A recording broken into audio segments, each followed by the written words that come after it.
जानकारी मिली है कि मध्य प्रदेश की शिक्षा प्रणाली में भी आपने अपना कुछ योगदान दिया है, वो क्या है? इसमें मैं आपको थोड़ा पीछे से जाके बताता हूँ। जब मैं गांधी आश्रम से लौटा तो वहाँ हमने संवैधानिक मूल्यों के ऊपर प्रशिक्षण लिया था। तो मैं जब वहाँ से आया तो मैंने कांग्रेस के जो प्रदेश के उपाध्यक्ष थे आदरणीय प्रकाश जैन जी, जो पूर्व मंत्री रहे, वो है, उनके पास मैं पहुँचा और मैंने उनसे ये बात रखी अपनी कि दादाजी मैं चाहता हूँ कि मध्य प्रदेश के सभी जिलों में जाकर मैं एक प्रोग्राम करूं जिसमें हम संवैधानिक जागरूकता के लिए काम करें। तब उनकी तरफ से मुझे सुझाव के रूप में प्राप्त हुआ था कि चूँकि 52 जिलों में जाकर आप काम करेंगे तो इसमें आपका पैसा भी काफ़ी खर्च होगा, संसाधनों की भी ज़रूरत होगी, और हम ऐसा नहीं चाहते हैं कि आप अपने स्वयं का इतना पैसा बर्बाद करके लोगों के बीच जाएँ। तो उन्होंने कहा कि शिक्षा प्रणाली के ऊपर एक नई कोर कमेटी का गठन हो रहा है जिसमें संविधान की जागरूकता बढ़ाने का काम होगा। तो उन्होंने मुझे ऑफर दिया कि मैं उस कमेटी के साथ मिलकर काम करूं, जिसकी अध्यक्षता आदरणीय मृणाल पंत जी ने की थी, और जीतू पटवारी जी की अगुवाई में उस कमेटी ने पूरा काम किया और संवैधानिक मूल्यों और संविधान को बढ़ावा देने के लिए शिक्षा प्रणाली को उसका हमने विलयन करवाया। लॉकडाउन चल रहा है, इसमें भी आपने और आपकी टीम ने बढ़ चढ़कर समाज सेवा की है, तो ऐसे कौन कौन से कार्य आपने किए हैं इसमें?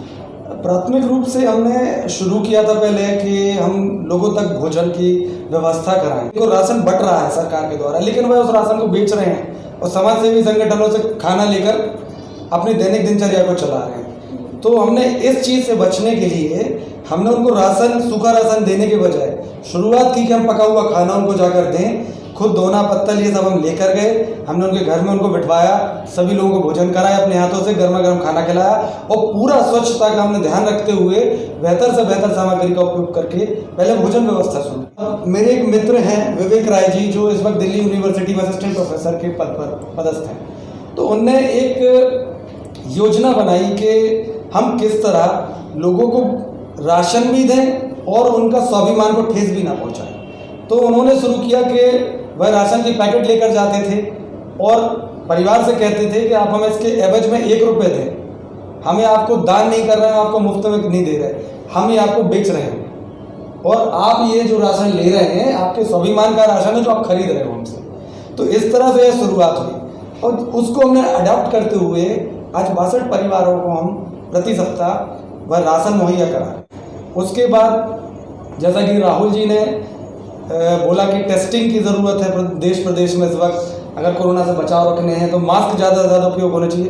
तो राहुल जी का आदेश पूरी यूथ कांग्रेस के लिए आया कि सभी यूथ कांग्रेस के पदाधिकारियों को प्रत्येक जिलों में कम से कम 5000 स्टिच करे हुए मास्क, यानी कि आपको टेलर से मास्क सिलवाने हैं और उसका हमें साक्ष्य चाहिए कि आपने टेलर को वह काम दिया है, उसको स्वरोजगार दिया है, ताकि उसकी आजीविका आगे बढ़ सके, ताकि वो जो लोग रोजगार वाले थे वो टूटना सूखना हो।